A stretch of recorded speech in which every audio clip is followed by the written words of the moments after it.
तर मित्रांनो, आपण एका ट्रेडमध्ये एंट्री घेण्याचा विचार करतोय. तुम्ही जो चार्ट पाहत आहात तो चार्ट आहे गोल्ड वर्सेस डॉलरचा XAUUSDचा. ओके.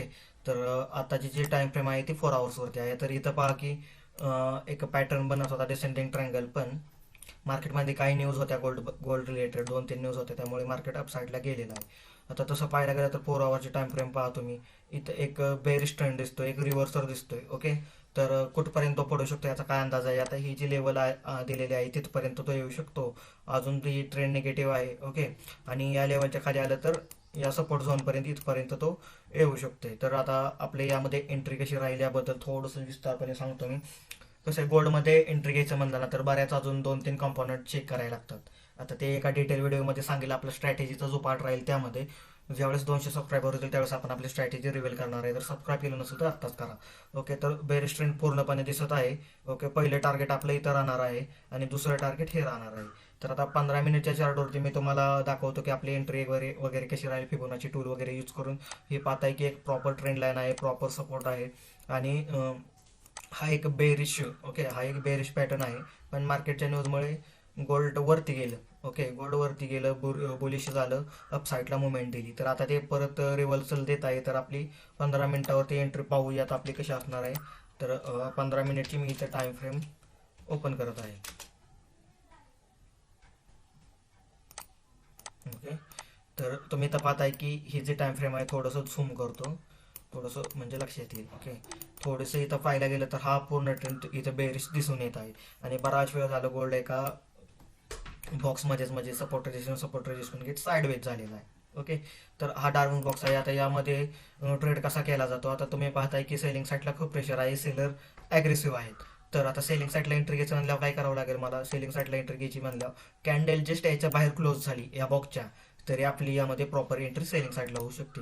आणि प्लस पॉईंट म्हणजे जर बाईंग साईडला यामध्ये जायचं म्हणलं तर रिट्रेसमेंट आली तरच बाईंगमध्ये प्लॅन बनू शकतोय. नुसत्या या बॉक्सच्या कॅन्डल क्लोजिंगला यामध्ये बाईंगला प्लॅन बनत नाही, कारण सेलर्स ॲग्रेसिव्ह आहेत. तर यामध्ये अशीच एंट्री राहील आपली. या बॉक्सच्या बाहेर इथं कॅन्डल एखादी क्लोज झाली तर एसेल इथला ठेवून आपलं टार्गेट फर्स्ट इथला असेल. ओके. हे 1:1चं टार्गेट राहील. $5 प्रॉफिट लॉस वगैरे असेल. आणि मेजरली जर पाहायला गेलं तर टार्गेट सेकंड आपलं खूप कालते आहे. ओके. टार्गेट सेकंड खूप आहे, जवळपास 2150 पर्यंत टार्गेट आहे. खूप मोठं टार्गेट राहील. माझ्या अंदाजानं 1:3-4च्या आसपास हे टार्गेट राहू शकते. आता इथं कसं करणार आपण? इथं टार्गेट पहिलं राहणार आणि इथं टार्गेट दुसरं राहणार. मागच्या वेळेस इथून रिव्हर्सल झाला आहे, त्यामुळे कसं आहे, गोल्डमध्ये आपण जास्त रिस्क घेत नाही. ओके. व्हॉलाटाईल मार्केट जास्त राहतं. तर एंट्री इथं राहील, स्टॉप लॉस इथं राहील, पहिलं टार्गेट हे राहील, दुसरं टार्गेट हे राहील. आता 15 मिनिटावरती पाहायला गेलं तर ट्रेंड लाईन तुम्हाला खालते दिसत आहे. ओके. या ट्रेंड लाईनला जरी सपोर्ट घ्यायला आलं स्विंग तोडून तो, तरी इथून रिव्हर्सर होऊ शकतं. ओके. इथून रिव्हर्सर होऊ शकतं, त्यामुळे हा ट्रेड आपला इथं कॅप्चर होऊ शकतोय. आता पाहूया कोणत्या साईडला हे क्लोजिंग देत आहे. तसंही बाईंग साईडला जरी रिट्रेसमेंट दिली तर बाईंग साईडला या ट्रेडमध्ये मी बिलकुलही जाणार नाही. सेलर्स ॲग्रेसिव्ह आहे. तुम्ही इथं पाहताय की बाईंग थोडं होत आहे. ओके. बाईंग व्हायला किती वेळ गेला? भरपूर वेळ गेला. आणि पडायला किती झाले? लगेच पडलं.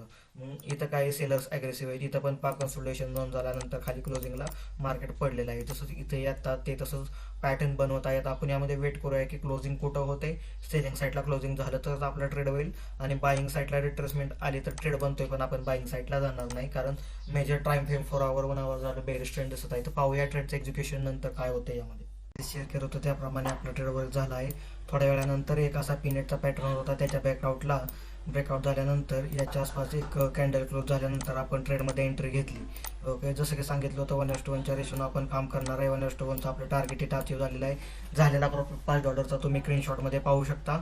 आणि दुसरं टार्गेट म्हणजे याच्या खाली आपण दुसरं टार्गेट जे बोललो होतं ते टार्गेट इथपर्यंत होतं. आता होऊ शकतं हे कदाचित इथून असं रिजेक्शन घेऊन पडू शकतं, पण आपण 1:1 घेऊन यातून बाहेर पडलेलो आहे. स्विंगचा किंवा होल्डिंगचा ट्रेड आपण करत नाही. आता अशा प्रकारे याचं अनालिसिस शेअर केलं होतं. जर अशाच प्रकारचं अनालिसिस तुम्हाला पाहिजे असेल किंवा तुम्हाला यातून काय शिकाय भेटत असेल तर तुम्ही नक्कीच व्हिडिओला शेअर करू शकता, किंवा चॅनलला सबस्क्राईब करा. रोज रोज तुम्ही असेच अनालिसिसचे व्हिडिओ पाहून तुम्ही स्वतः अनालिसिस करायला शिकून फॉरेक्स मार्केटमध्ये एक सक्सेसफुल ट्रेडर होणार. तर भेटूया पुढच्या अशाच एका अनालिसिसच्या व्हिडिओमध्ये.